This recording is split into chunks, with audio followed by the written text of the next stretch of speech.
Hillary Clinton may not be the next president. She's not going to be. But House Oversight Committee Chairman Jason Chaffetz says Congress is not done investigating her use of a private email server and an alleged pay-to-play scam at the Clinton Foundation. Chairman Chaffetz joins us now. Mr. Chairman, great to see you. Hey, thanks for having me. So this is going to continue. Why? Well, we got to get to the truth. It was never about the political targeting of Hillary Clinton, but she did create one of the biggest security breaches in the history of the State Department. So we have tens of thousands of documents we still haven't seen. You have more than Hillary Clinton involved in this. You have dozens of people within the bowels of the organization. You have the Undersecretary of Management, Patrick Kennedy, who says he was able to bury documents down into the bowels of the State Department by misusing a FOIA designation, a Freedom of Information Act designation. You still have an open investigation at the State Department itself. So we have a whole array of things. Now, the State Department investigation, that will not come to a close when power changes hands from Obama to Trump. Well, it should. I mean, you have people who have security clearances that obviously violated those, but have not been disciplined in any way, shape, or form that I can tell at the State Department. Of course we're going to look at that. We'd be remiss to just dismiss it. It wasn't political targeting at the beginning. So because there's been a political election, why should I just drop it? Well, that's right. In fact, the stakes are lower now because she's not running for anything. But we have one of the biggest security breaches ever. Of course we got to fix that. How did they migrate all of this classified information out of the system?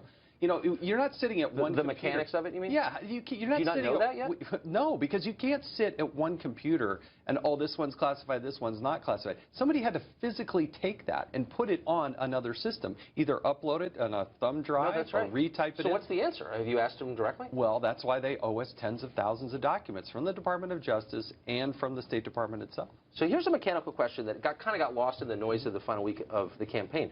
But I think there are about 650,000 emails on the infamous Wiener computer, okay? And the FBI says it evaluated them in a relatively short period of time.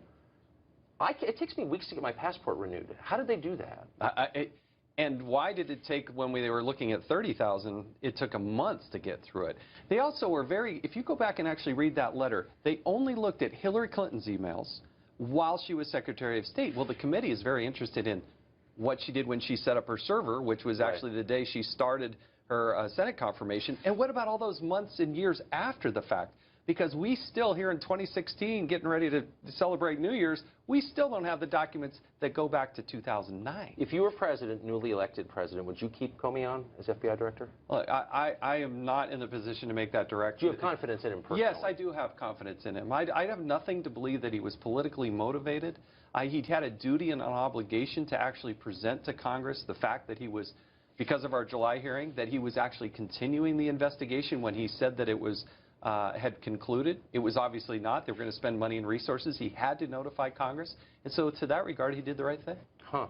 So, I mean, because looking at it just from a civilian perspective, you're getting whiplash going back and forth. What is this about? But you think at every turn he did the prescribed thing, the thing that you would have done had you been him. I come to a different conclusion than he did, but I still want to learn more about the investigation. We have allegations of a quid pro quo. I'd like to hear more about that. But in terms of notifying Congress, making himself available to Congress, yes. But until I have the tens of thousands of additional documents that we don't yet have, I can't get to the conclusion yet. On for that. Okay. Mr. Chairman, great to see you. Thanks for having me. Thank you for coming on.